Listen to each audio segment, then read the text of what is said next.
Alors bonjour à toutes et à tous et bienvenue à ce webinaire du jeudi 7 juin 2018. Yoav Nizar, très heureux de vous retrouver pour assurer un suivi des stratégies évoquées tout au long de la semaine dans ce webinaire, mais également à travers les articles d'EliFX et sur les réseaux sociaux. Donc je vous laisse prendre connaissance de l'avertissement lié au risque de trading et je vous rappelle bien évidemment que vous disposez du chat pour laisser vos commentaires et poser toutes vos questions. Le trading avec effet de levier amplifie toujours les gains et les pertes. Un compte risque limité présente un risque de perte du capital investi. L'investissement sur compte titre présente un risque de perte en capital. IG fournit exclusivement un service d'exécution d'ordre. Cette présentation est donnée à titre indicatif et ne saurait être considérée comme un conseil ou une recommandation. Voilà, donc apparemment le son et l'image fonctionnent bien, donc le webinaire va pouvoir débuter. Bonjour également à Christian, Aurélien, Frédéric et Emmanuel. Donc n'hésitez pas à vous servir du chat pour réagir à toutes mes stratégies. Et bonjour également à Huguette et Alexandre. Alors voilà pour cette introduction, on va passer au marché et notamment le cours de l'euro, avec l'indice EXY qui est un indice qui regroupe finalement plusieurs paires en euros. Et le cours, comme on le voit, rebondit. Il rebondit de belle manière puisqu'il a franchi d'ailleurs une droite de tendance baissière formée en données hebdomadaires, mais il franchit également ce premier niveau de support, alors qui aurait pu s'étendre d'ailleurs jusqu'ici, jusque depuis le mois d'octobre-novembre, et qui se situe à 117 points. Donc rebond de l'euro qui retournement même, je dirais de retournement de tendance presque, de l'euro qui est soutenu par la perspective de la fin du quantitative easing de la BCE. Je rappelle que la BCE interviendra la semaine prochaine. Et hier, donc le chef économiste de la BCE, Peter Praet, qui a indiqué donc en effet, qui a fait part de sa confiance vis-à-vis de l'inflation, vis-à-vis d'une accélération de l'inflation en zone euro, de la même manière que le président de la Banque centrale allemande, Jens Weidmann, a également tenu un discours non accommodant qui laisse là aussi entendre une action la semaine prochaine de la BCE. Donc dans ce contexte, l'analyse technique paraît favorable au cours de l'euro, le momentum accélère, le cours qui franchit des résistances et donc cela impacte bien évidemment le marché du forex. Mais avant de passer aux devises, aux paires de devises, je voulais simplement montrer également le graphique du dollar, simplement pour mettre en relation finalement je dirais le rebond de l'euro avec, au contraire, l'essoufflement du dollar américain qui a, qui a fortement avancé depuis la mi-avril, mais qui désormais depuis une semaine, un peu plus d'une semaine, subit finalement une prise de bénéfice, un contre-coup, à l'approche, là aussi, de l'intervention de la Réserve fédérale la semaine prochaine. Semaine prochaine qui sera chargée, très chargée même, sur le plan du calendrier macroéconomique, puisqu'en effet, il y aura les chiffres de l'inflation aux États-Unis, mais également et surtout le FOMC, donc mercredi, et jeudi, l'intervention de la Banque centrale européenne. Il y aura bien évidemment des lives spéciaux qui seront mis en place en ma compagnie avec donc les équipes d'EliFX. Voilà donc pour ce contexte finalement général du marché des devises et du marché également fondamental. Donc bien évidemment cela nous donne un euro-dollar haussier puisque l'euro rebondit et le dollar faiblit. L'euro-dollar, ça c'est vrai qu'on en avait parlé depuis une semaine environ, depuis près d'une semaine on en parle de cet avalement haussier qui a pris forme sur ce seuil à 1,15 $, qui avait produit déjà des premiers effets, mais qui n'avait pas abouti sur le franchissement, le breakout de cette résistance. C'est chose faite depuis hier. Et donc là, en effet, le signal que j'évoquais lundi lors de mon webinaire hebdomadaire, la stratégie de la semaine, a enfin pris forme. Et donc, en effet, cette stratégie haussière euro-dollar est désormais confirmée et validée. En swing trading, alors je pense qu'un retour de l'euro-dollar sous 1,1944 me paraît envisageable, d'autant plus finalement que le calendrier macroéconomique est relativement peu chargé d'ici la fin de semaine. Donc, je dirais que le risque alors je ne vais pas dire de volatilité, mais je dirais le risque d'un catalyseur macroéconomique est amoindri automatiquement. Donc, cela pourrait en effet encourager le marché euro-dollar à prolonger sa tendance. En amont, bien sûr, des interventions de la Banque centrale européenne et également de la Réserve fédérale. Donc techniquement, l'euro-dollar me paraît haussier. Un retournement de tendance me paraît probable, qui prend forme d'ailleurs. En tout cas, le prolongement de ce retournement me paraît envisageable. Et en affinant ce graphique euro-dollar en unité de temps 4 heures, on retrouve également des précisions intéressantes. Pourquoi? Alors on retrouve bien sûr cette droite de tendance qui a été franchie. Ce seuil, donc à 1,1715, ajusté, je dirais, à 1,1728 en une temps 4 heures, qui a également été franchi, et le cours qui accélère au même titre que son MACD, le MACD qui est un indicateur de tendance.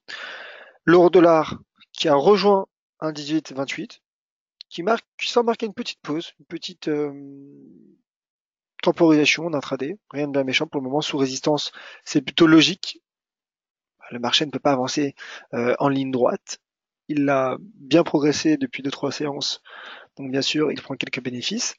Maintenant, en effet, à ce stade, je dirais pour une stratégie intraday, voire court terme, en effet, le signal haussier à court terme serait relancé en cas de franchissement de cette résistance à 1,1828, qui pourrait, selon moi, prendre forme, puisque par principe, on ne peut pas dégager de stratégie haussière sous résistance. C'est la théorie de l'analyse technique qui nous l'indique. Donc nous sommes sous une première résistance 4 heures, mais résistance tout de même. Ceci dit, encore une fois, si je me remplace en données journalières, je pense qu'il reste du potentiel encore au taux de change euro-dollar, potentiel de progression donc au taux de change euro-dollar. Voilà donc pour cette analyse euro-dollar. Alors je vais faire peut-être un petit tour des paires en euros. L'euro GBP qui lui conserve sa tendance en mouvement non directionnel, qui se maintient, vous voyez d'ailleurs à l'intérieur de ce canal descendant et qui a rebondi, il faut le dire, sur cette zone de support située entre 0,87 livres et 0,8733 livres sterling. Donc sur l'euro GBP qui se replie finalement sous ce cluster presque, sous cette zone de résistance composée donc de ce seuil horizontal, de ce sommet à 0,8840, mais également de cette oblique baissière. Donc le cours qui paraît résilient sous cette zone de résistance, logique d'ailleurs. Donc finalement, en cas d'échec, un retour sous 0,8733 me paraît probable sur l'euro GBP. J'affine en données 4 heures pour voir s'il y aurait peut-être la présence d'un pattern baissier, pas réellement, mais par contre, cette bougie 4 heures en cours pourrait clôturer sous la forme d'une shooting star. On n'en est pas encore là, c'est simplement quelques projections éventuelles. Mais en tout cas, pour le moment, comme je l'ai dit, le cours qui s'est replié juste sous cette résistance et qui travaille donc toujours cette oblique baissière. Donc finalement, un repli sous cette oblique pourrait, selon moi, reconduire l'euro GBP sous 0,87. Alors évidemment, un franchissement de 0,8840 relancerait l'euro GBP et auquel cas l'euro GBP pourrait se projeter et pourrait atteindre selon moi 0,8908 livres sterling. L'euro CHF à présent, l'euro franc suisse. L'euro franc suisse qui lui aussi a franchi une résistance à 1,1564.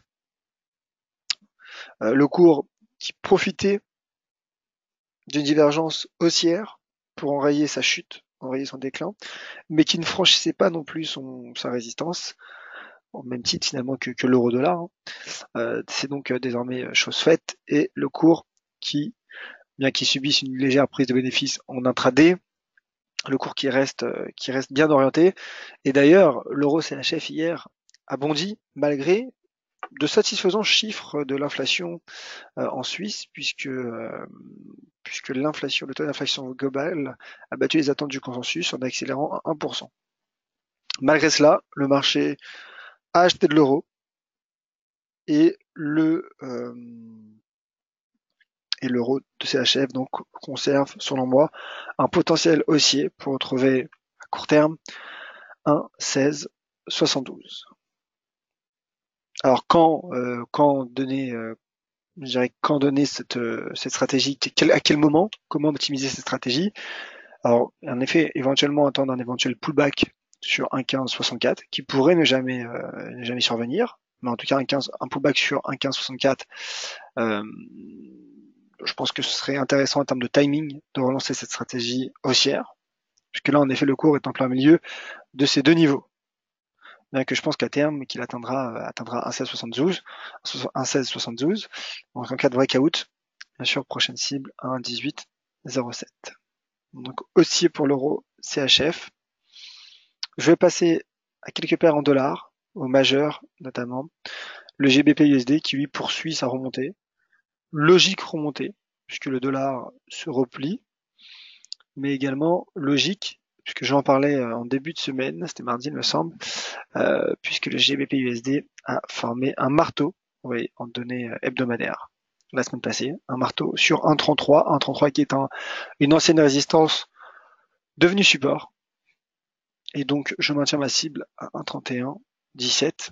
En infinant en intraday, on se rend compte que le marché est proche de cette première résistance à 1,3490, donc stratégie haussière qui serait relancée en cas de franchissement.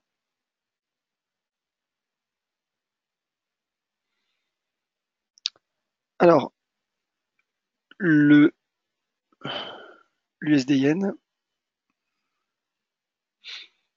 l'USD-Yen qui est logiquement impacté par le repli du dollar américain, mais le yen qui reste également fragilisé lui aussi par un climat d'aversion au risque qui refait d'appétence pardon au risque qui refait peu à peu surface, lentement surface, j'ai envie de dire.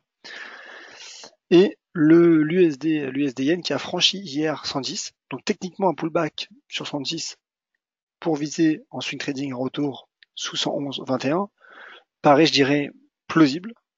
Paraît plausible. J'affine en données 4 heures.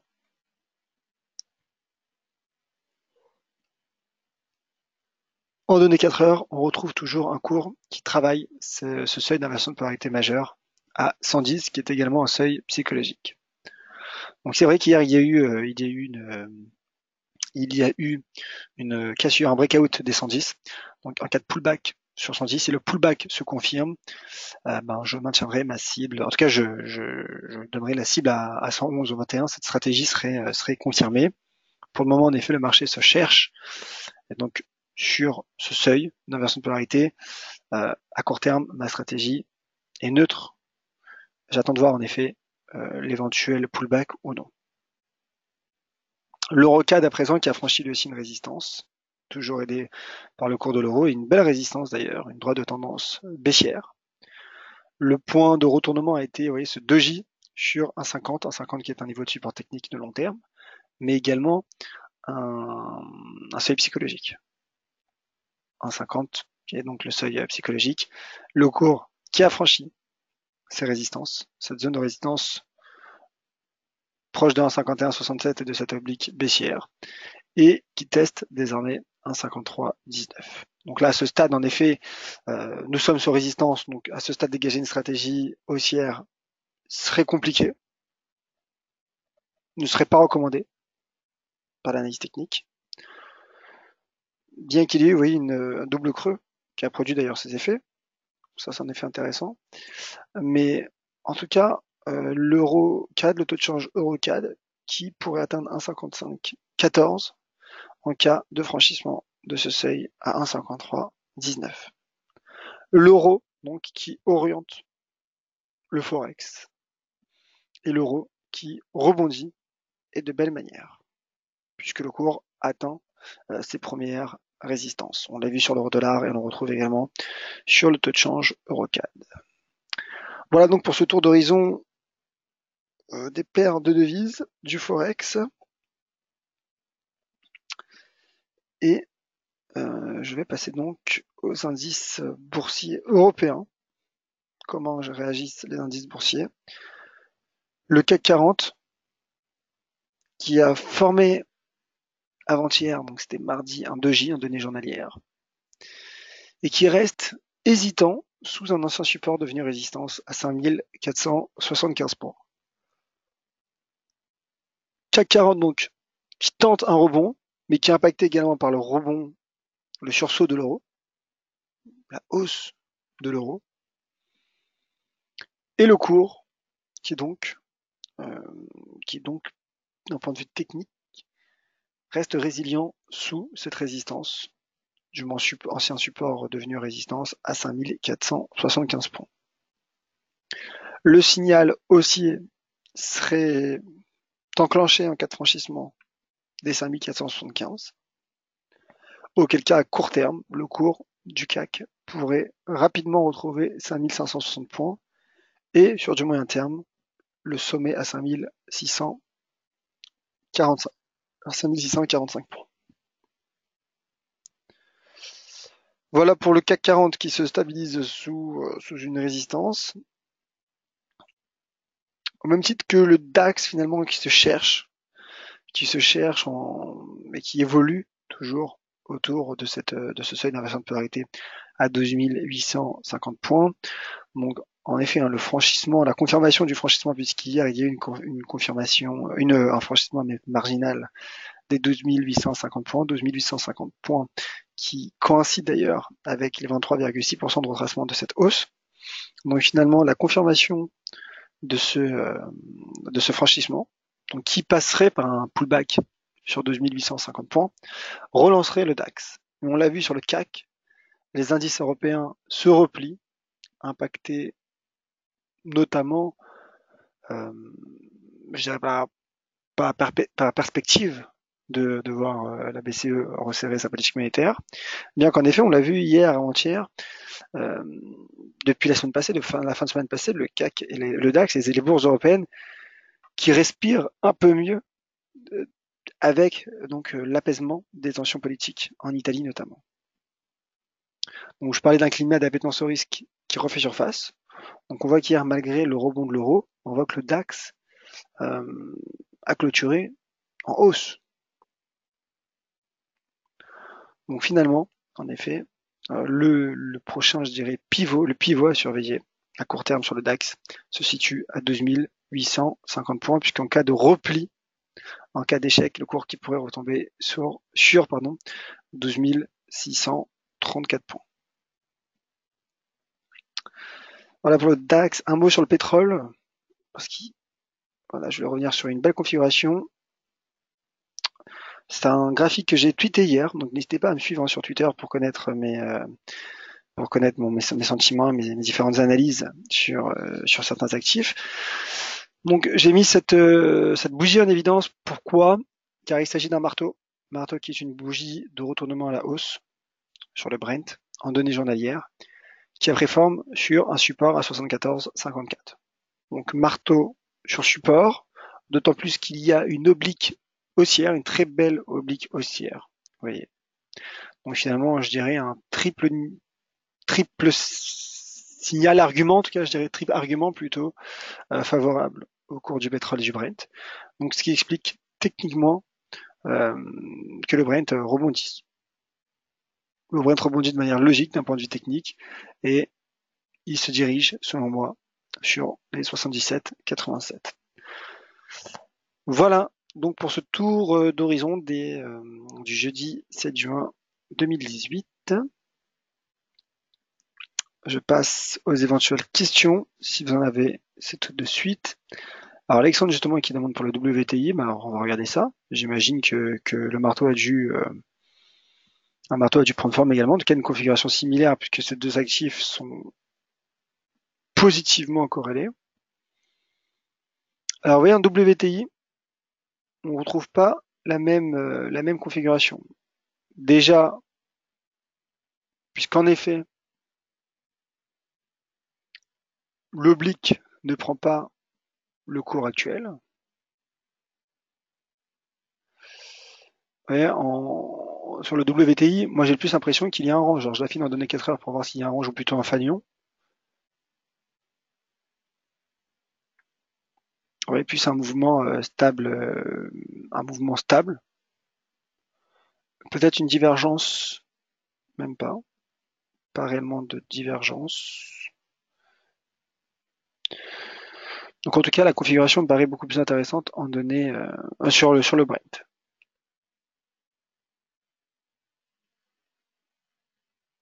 Vous voyez le WTI qui a cassé sa droite de tendance après avoir cassé son seuil d'inversion de polarité à 66,37. Donc en effet, lorsque je regarde ce graphique, et bien qu'il y ait une corrélation, et donc à terme, in fine, le WTI pourrait profiter également d'un éventuel rebond du Brent, ben on voit que le WTI avance avance de manière, je dirais, dépareillée, que le WTI et le Brent avance de manière décorrélée à très court terme, puisque c'est normal, la corrélation n'est pas parfaite. Ce n'est pas une corrélation à 100%.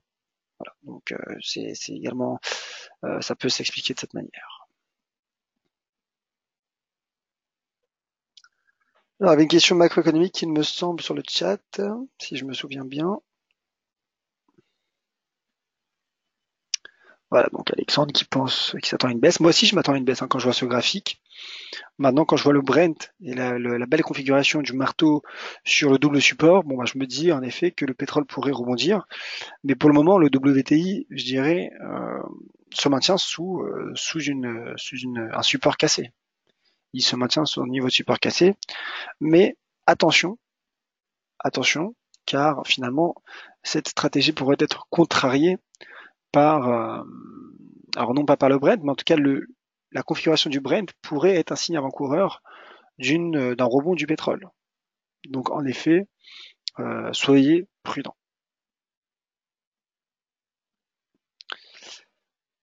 Alors, Hubert, pour l'euro justement, achat de la rumeur et vente de la nouvelle sur l'euro, ça c'est le risque en effet. C'est le risque euh, puisque l'euro rebondit. En effet, je pensais à ça en fait, pour être franc avec vous, je pensais à la même chose ce matin en rédigeant mon article euro-dollar, qui est d'ailleurs disponible sur dailyfx.fr. Je pensais justement à la même chose, je me dis, il reste une semaine avant que la BCE intervienne. Donc en effet, le marché pourrait spéculer sur l'euro d'ici là et, euh, et pourquoi pas vendre l'euro après l'intervention de la Banque Centrale Européenne. Bonne remarque. Alors bien sûr, on ne peut pas savoir, on ne peut pas deviner, mais c'est un élément à prendre en compte, un risque à prendre en compte, en tout cas, sur l'euro. Bien vu, mon cher Hubert. Qui indique également formation d'une épaule tête épaule en daily. Alors je vous parlais de l'euro-dollar, j'imagine. N'hésitez pas à me confirmer, je vous prie, sur le chat. Alors, épaule tête épaule en données journalières. Alors, épaule tête épaule inversée, oui. Elle a été, euh, elle a été validée. Pardon, nous sommes en données 4 heures.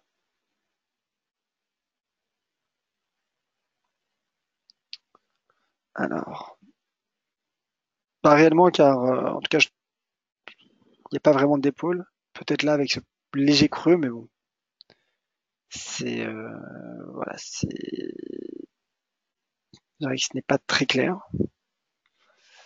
Donc, si vous parlez d'une épaule inversée, en tout cas au-delà de toute façon de cette épaule tête épaule qui serait inversée, cette épaule tête épaule inversée qui serait validée, de toute façon, il y a l'avalement haussier, mais surtout le franchissement de résistance.